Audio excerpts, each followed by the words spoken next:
તો સૌથી પહેલાં આપણે જોઈએ કે ભૂપૃષ્ઠ એટલે કે ઊંચાઈ આધારની વરસાદ કે જેને ઓરિયોગ્રાફિક રેઇન પણ કહે છે. આમાં મેં તમને શું કીધું કે પર્વત સિસ્ટમ યાદ રાખવાની. પર્વતના કારણે જે વરસાદ આવતો હોય એ ભેજવાળા પવનો પર્વતના કારણે અથવા ઊંચા પ્રદેશના આધારે ઉપર ચડતા જાય છે. ઉપર જઈ અને હવા ઠરતી હોય, વાદળ બનતા હોય અને પછી એમાંથી વરસાદ આવતો હોય છે. પવનના વિમુખ બે શબ્દ યાદ રાખવાના. ક્યાં વધુ હોય ક્યાં ઓછું હોય એ તમારે યાદ રાખવાનું. વિધાનવાળા વાક્યમાં પૂછી જશે.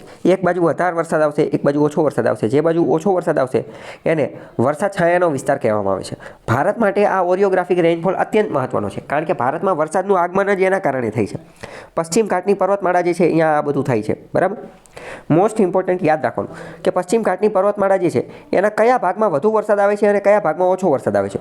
તો પશ્ચિમ ઘાટ જે છે, પશ્ચિમ ઘાટની પર્વતમાળા એનો જે પશ્ચિમ ઘાટની પર્વતમાળા એનો પશ્ચિમ ભાગ જે છે, પશ્ચિમ ભાગ અહીંયા વધુ વરસાદ આવે છે. કેમ? કારણ કે નૈઋત્યના મોસમી પવન આવશે. યસ, મુંબઈ, મહારાષ્ટ્ર, કર્ણાટક, કેરળવાળા વિસ્તારમાં, કેરળમાં સૌથી વધુ વરસાદ આવે છે.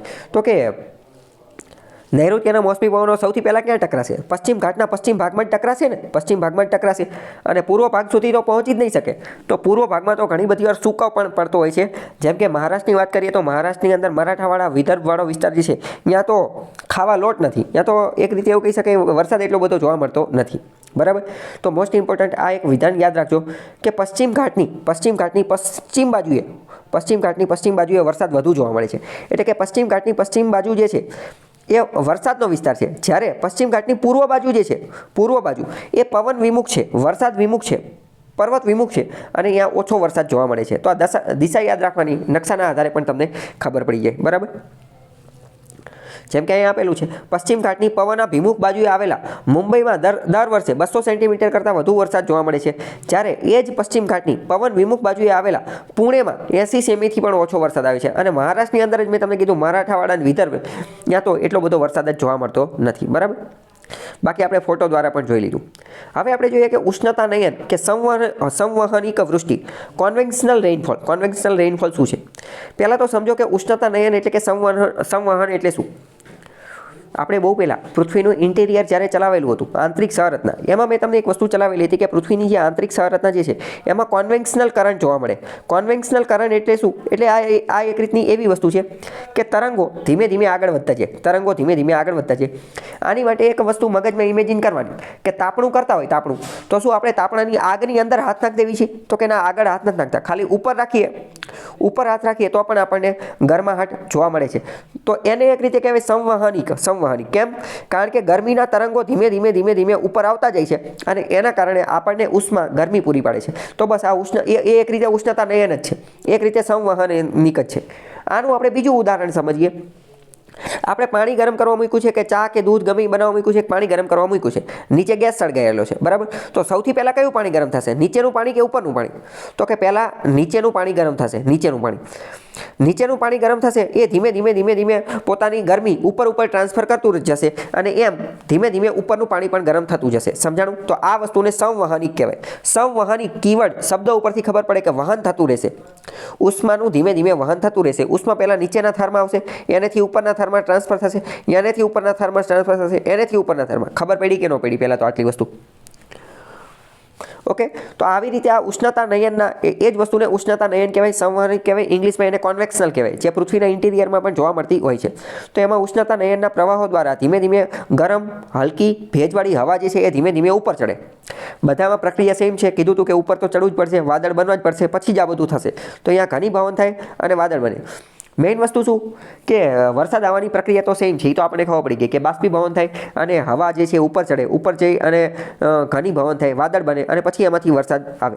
બધામાં પ્રક્રિયા સેમ જ છે, પરંતુ મેઇન વસ્તુ શું છે? ઉપર ચડવાની પ્રક્રિયા અલગ છે. ઓરિયોગ્રાફિક રેઇનફોલમાં ઉપર ચડવાની પ્રક્રિયા કઈ છે? તો કે પર્વતોના માધ્યમથી એ ઉપર ચડે. અને અહીંયા ઉપર ચડવાની પ્રક્રિયા કઈ છે? તો કે સંવહનિક, કોન્વેક્શનલ, ઉષ્ણતા નયન, ધીમે ગરમી ઉપર થતી જાય, ટ્રાન્સફર થતી જાય, એ અહીંની પ્રક્રિયા છે. ખ્યાલ આવ્યો કે નહીં? બરાબર. તો આવી રીતે આ વરસાદ આવે અને આ બપોર પછી આ વરસાદ જોવા મળતો હોય છે. બપોર પછી જ જોવા મળતો હશે. શું લેવા? વિચારો તો.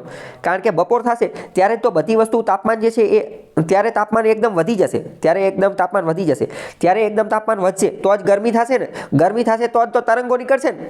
તાપણું સિસ્ટમ યાદ કરો, તાપણા સિસ્ટમમાં શું હતું કે ધીમે ધીમે તરંગો નીકળે છે, તો બપોર પછી ધીમે ધીમે એ બધા તરંગો નીકળશે અને ગાજવીજ સાથે ધોધમાર વરસાદ પડે છે. ઉષ્ણતા નયનવાળી સંવહની કન્વેક્શનલ રેઇનફોલ જે છે એ કહે છે. ઓકે, ખ્યાલ આવ્યો.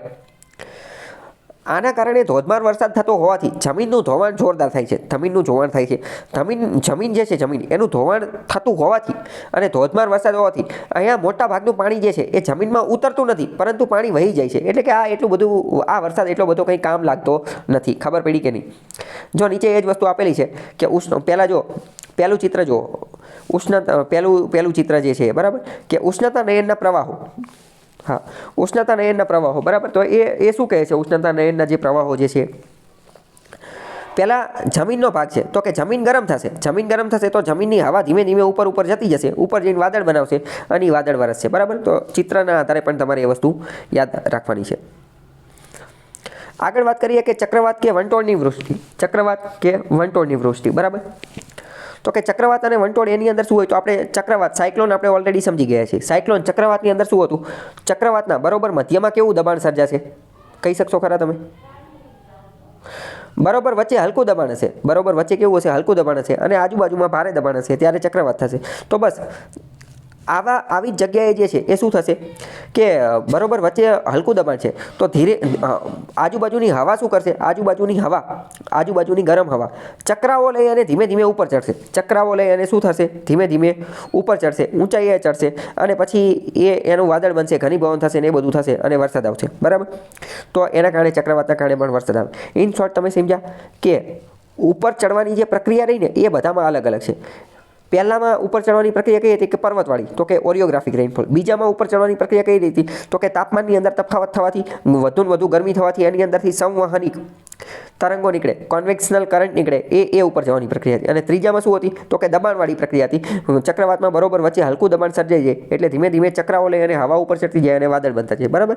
પ્રક્રિયા ખાલી બધામાં અલગ અલગ છે. જો નીચે ચક્રાઓ કેવી રીતે લે એ બધું ફોટાની અંદર દર્શાવેલું છે. હલકું દબાણ ને એ બધું આપણે ઓલરેડી જે ઓલું ચલાવેલું હતું, શું નામ હતું, એમાં આપણે ડિસ્કસ કરેલું છે બરાબર, ચક્રવાતવાળામાં. મધ્ય અક્ષાંશોના પ્રદેશોમાં શિયાળામાં થતી મોટાભાગની વૃષ્ટિ ચક્રવાત પ્રકારની હોય છે. પહેલાં તો મધ્ય અક્ષાંશ એટલે શું કહી શકશો ખરા? રાઈટ, વિષુવવૃત્તવાળો પ્રદેશ એ મધ્ય અક્ષાંશ હોય. ત્યાં શિયાળામાં થતી મોટાભાગની વૃષ્ટિ ચક્રવાત પ્રકારની હોય છે. ભારતમાં પણ ઘણી બધી વાર શિયાળામાં વૃષ્ટિ જોવા મળતી હોય છે. બીજી વાત કરીએ કે માનવી અત્યારે કૃત્રિમ વરસાદ પણ લાવતો હોય છે બરાબર. આ બધા આપણે વરસાદના અલગ અલગ પ્રકાર જોયા: કોન્વેન્શનલ રેઇનફોલ, ઓરિયોગ્રાફિક રેઇનફોલ અને સાયક્લોનિક રેઇનફોલ. એની સિવાયનો બીજો આપણે કૃત્રિમ રીતે માણસ પણ વરસાદ લાવી શકે છે, એ આપણે જોતા હોઈએ છીએ. એમાં ઇન્ડિયન ઇન્સ્ટિટ્યૂટ ઓફ ટ્રોપિકલ મિટીરિયોલોજી જેવી સંસ્થા ભારતની કામ કરે છે. આમાં શું કરવામાં આવે કે વિમાન કે હેલિકોપ્ટર દ્વારા આકાશમાં ઉડવામાં આવે, 2-3 કિલોમીટરની ઊંચાઈએ જવામાં આવે અને વરસાદના જે વાદળો હોય એમાં સોડિયમ ક્લોરાઇડ અને સોફ્ટ સ્ટોન એને 9:1 પ્રમાણમાં મિશ્રણ કરી અને છાંટવામાં આવે અને કેટલીક વાર સિલ્વર આયોડાઇડની વરાળનો પણ ઉપયોગ કરવામાં આવે અને આ બધી વસ્તુ જે છે કરવામાં આવે છે. મોસ્ટ ઇમ્પોર્ટન્ટ આમાંથી ફેક્ચ્યુઅલ ક્વેશ્ચન પૂછાશે. કયું પ્રમાણ હોય છે તો કે 9:1 પ્રમાણ હોય છે. કઈ વસ્તુ વાપરવામાં આવે તો કે sodium chloride, silver iodide, soft બરાબર. તો આવા બધા ક્વેશ્ચન પૂછાતા હોય, ફેક્ચ્યુઅલ બાબતો છે એ બધું તમારે યાદ રાખવાનું. કંઈ ડાઉટ હોય તો પૂછો.